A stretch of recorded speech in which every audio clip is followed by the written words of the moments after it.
नमस्कार दोस्तों। और आप देख रहे हैं बुधा इंस्पायर्ड स्टोरी। दोस्तों, आज मैं आपको भगवान बुद्ध के जीवन से जुड़ी एक ऐसी सच्ची घटना सुनाने जा रहा हूं जिसने न केवल एक ब्राह्मण के जीवन को बदल दिया, बल्कि यह भी सिद्ध कर दिया कि मनुष्य जन्म से नहीं, अपने कर्मों से महान बनता है।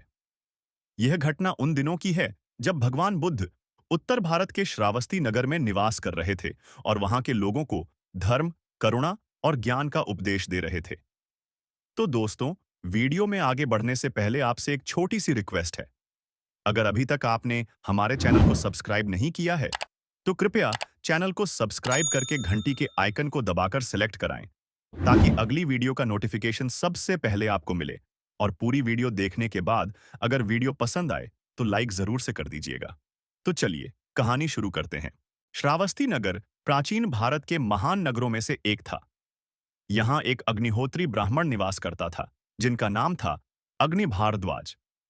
उनका जन्म एक प्रतिष्ठित ब्राह्मण कुल में हुआ था और उसे इस बात पर बहुत घमंड था कि उसका जीवन वेदों, यज्ञों और शास्त्रों के अनुसार चलता है। वह हर दिन अग्नि में आहुति देकर देवताओं को प्रसन्न करने का प्रयास करता और मानता कि वही सच्चा धर्म है। अग्नि भारद्वाज को अपनी जाति पर अत्यधिक अभिमान था। वह लोगों को जाति के आधार पर आता था, ब्राह्मणों को पूजनीय और अन्य वर्गों को तुच्छ मानता था। उसकी दृष्टि में मुंडित भिक्षु, विशेष रूप से गौतम बुद्ध जैसे सन्यासी, वेद विहीन, वर्ण विहीन और अपवित्र थे। उसका यह भी मानना था कि जो व्यक्ति यज्ञ नहीं करता, वैदिक संस्कारों का पालन नहीं करता और वर्ण व्यवस्था को चुनौती देता है, वह समाज में सम्मान के योग्य नहीं है। वह बुद्ध के बढ़ते प्रभाव से भी अंदर ही अंदर चिढ़ा हुआ था, क्योंकि जहां अग्निहोत्री ब्राह्मण केवल एक सीमित वर्ग को धार्मिक ज्ञान में भागीदार बनाते थे, वहीं बुद्ध सन्यासी थे जो भिक्षा मांगते पेड़ों के नीचे रहते और समाज में हर वर्ग को, चाहे वह शूद्र हो या स्त्री, ज्ञान और मुक्ति की बात बताते थे। बुद्ध का संदेश जात से नहीं, कर्म से मनुष्य श्रेष्ठ होता है, उस ब्राह्मण के लिए असहनीय था। संयोगवश उस दिन अग्नि भारद्वाज के घर यज्ञ की तैयारियां हो रही थीं। वह अग्निहोत्र कर रहा था। उसके घर धूप, हवन, शंख ध्वनि, वैदिक मंत्रों की गूंज थी और तभी एक शांत, सरल, करुणामयी चेहरा उसकी दहलीज पर आया। और वो थे भगवान बुद्ध। भिक्षाटन के लिए आए थे। जैसे ही ब्राह्मण ने बुद्ध को देखा, उसका चेहरा गुस्से से तम-तमा उठा। वह चिल्लाया, रुक जाओ, मुंडक दुष्ट भिक्षु, यहां मत आओ। यह स्थान पवित्र है, मैं यज्ञ कर रहा हूं। तुम जैसे नीच लोग यहां आकर अपवित्रता फैलाते हैं। दूर हटो। उसके शब्दों में जहर था, जाति का, अभिमान का, अज्ञानता का। वहां पर खड़े ब्राह्मणों और उसके परिवार जनों ने भी बुद्ध को हिराकत भरी नजरों से देखा, लेकिन बुद्ध शांत थे। उनका चेहरा जैसे कमल की तरह शांत शांत और खिलाड़ा हुआ था। बुद्ध मुस्कुराए और बोले, ब्राह्मण, क्या तुम जानते हो कि नीच कौन होता है और कौन से कर्म मनुष्य को वास्तव में नीच बनाते हैं? ब्राह्मण कुछ क्षण चुप रहा है। शायद उसे पहली बार किसी ने उसकी जाति की श्रेष्ठता पर सवाल किया था। वह बोला, नहीं गौतम, मैं नहीं जानता, लेकिन यदि आप बताएं तो जानना चाहूंगा। बुद्ध बोले, तो सुनो, ब्राह्मण नीच वह नहीं जो किसी विशेष जाति में जन्म लेता है।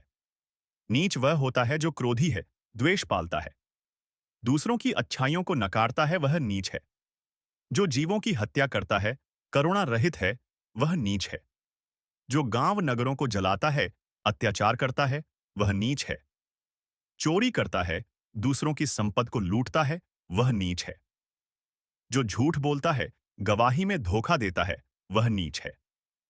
जो स्त्रियों का शोषण करता है, दूसरों की पत्नियों से संबंध बनाता है, वह नीच है। जो अपने वृद्ध माता पिता की सेवा नहीं करता है, उन्हें अपमानित करता है, वह नीच है। जो भिक्षुओं और साधुओं को अपमानित करता है, उन्हें भोजन नहीं देता, वह नीच है।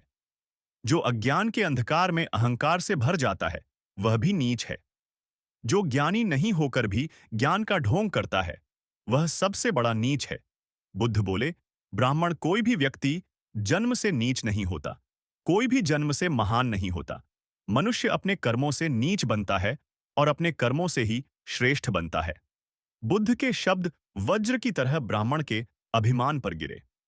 उसका चेहरा लज्जा से झुक गया, उसके नेत्र भर आए। वह कुछ पल तक स्तब्ध खड़ा रहा। फिर उसने हाथ जोड़कर बुद्ध के चरणों में सिर झुका दिया। भगवन, आपने मेरी आंखें खोल दी। मैं अब जान गया हूं कि श्रेष्ठता जन्म से नहीं कर्मों से आती है। उस दिन अग्नि भारद्वाज ने अपने जीवन की दिशा बदल दी। उसने यज्ञ की अग्नि को बुझा दिया और ज्ञान की अग्नि को अपने भीतर जला लिया। वह बुद्ध की शरण में गया और भिक्षु संघ में सम्मिलित हो गया। अब उसका नया नाम था भिक्षु भारद्वाज। जहां पहले वह हवन के धुएं में अहंकार ढूंढता था, अब वही व्यक्ति धम्म के प्रकाश को फैलाने का दीपक बन गया। भिक्षु भारद्वाज का जीवन अब एक प्रेरणा बन गया। उसकी विनम्रता, करुणा और प्रेम ने कई कठोर हृदयों को बदल डाला। जो लोग पहले बुद्ध से द्वेष करते थे, अब वही लोग भिक्षु भारद्वाज के उपदेश सुनते थे। बुद्ध ने जब यह परिवर्तन देखा तो मुस्कुराकर बोले, देखो, जैसे सूखी धरती पर पहली वर्षा जीवन लाती है, वैसे ही प्रेम अज्ञान को हर लेता है। समय बीता। भिक्षु भारद्वाज वृद्ध हुए। एक दिन जब संध्या ढल रही थी और सूर्य क्षितिज को छू रहा था, भिक्षु भारद्वाज ने अपनी अंतिम सांस लेने से पहले कहा, मैंने जो दीप जलाया वह अब सबके हृदयों में जलता रहेगा। उसके चेहरे पर ऐसी शांत मुस्कान थी, मानो आत्मा स्वयं प्रकाश बन गई हो। गांव वालों और भिक्षुओं ने उस स्थान पर दीपोत्सव मनाया जहां भारद्वाज ने अंतिम उपदेश दिया था। बुद्ध बोले, जो स्वयं दीपक बनकर दूसरों को राह दिखाता है वही अमर हो जाता है। और इस तरह एक अग्निहोत्री ब्राह्मण जो कभी घृणा, अभिमान और अहंकार में था, आज धम्म, करुणा और प्रेम का दीपक बन गया। इस प्रेरणादायक घटना से हमें यह सीख मिलती है, जाति, वंश, धन या पद नहीं, केवल हमारे कर्म ही हमारी सच्ची पहचान है। और जो व्यक्ति सत्य को जान लेता है, वह चाहे कोई भी हो, वही सच्चा ब्राह्मण, वही सच्चा मनुष्य है। तो दोस्तों, आशा करता हूं कि यह कहानी आपको पसंद आई होगी। तो अगर आप भी भगवान बुद्ध की कहानी में रुचि रखते हैं, भगवान बुद्ध को सच्चे दिल से मानते हैं, तो इस वीडियो को लाइक करें, चैनल को सब्सक्राइब करें। इस वीडियो को अपने दोस्तों के साथ ज्यादा से ज्यादा शेयर करें। फिर मिलते हैं अगली वीडियो में भगवान बुद्ध की ऐसी ही प्रेरणादायक, रोचक और रहस्यमय सच्ची कहानी के साथ। तब तक के लिए अपना ख्याल रखें, हमेशा खुश रहें।